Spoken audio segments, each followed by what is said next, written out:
We begin with the top focus. Right now, Russian bombardment killed at least 4 people and injured more than 5 over 24 hours in the frontline southern of Ukrainian city of Kherson. Now, on the other hand, Russian installed officials in the eastern town of Horlivka said Kyiv's shelling killed 1 person, and for the first time, Ukraine is celebrating Christmas on December 25th, after the government changed the date from January 7th, when most Orthodox believers celebrate, as a snub to Russia.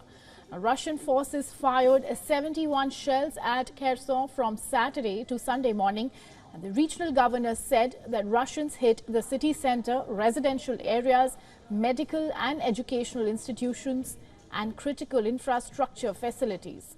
Now, Zelensky condemned what he called brutal terrorist shelling, deliberately targeting life-sustaining civilian infrastructure and ordinary streets. Now, the Ukrainian president said that repair teams would work around the clock to restore electricity and heat supply to the city after strikes. Ukraine recaptured Kherson following several months of Russian occupation in November last year, and it is now a regular target for Moscow's forces based on the opposite bank of the Dnipro River, which became a natural front line as the conflict slowed to a war of attrition. Now, separately, Ukraine's Air Force on Sunday said that it had intercepted all but one of 15 drones launched by Russia overnight. Now, some 600 kilometers northeast of Kherson, in the town of Horlivka, in areas of Ukraine's Donetsk region under Russian control. A Russian-installed official said that Ukraine's shelling destroyed a shopping center and several other buildings, and the Russian-installed mayor of Horlivka said that Ukrainian attacks killed 1 woman and wounded 6 civilians, while Moscow and Kyiv deny targeting civilians.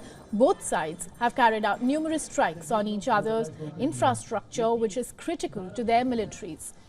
Now, most Eastern Christian churches use the Julian calendar, where Christmas falls on January 7th, rather than the calendar that is used in everyday life and by Western churches. Zelensky signed law in July, moving the celebration to December 25th, saying that it allowed Ukrainians to abandon the Russian heritage of imposing Christmas celebrations on January 7th. Now, the date change is part of hastened moves since the invasion to remove traces of Russian and Soviet empires. And other measures include renaming streets and removing monuments.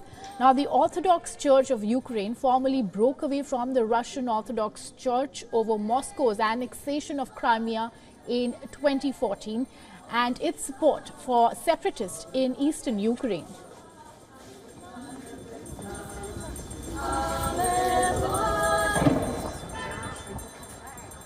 За вільну, незалежну Україну, які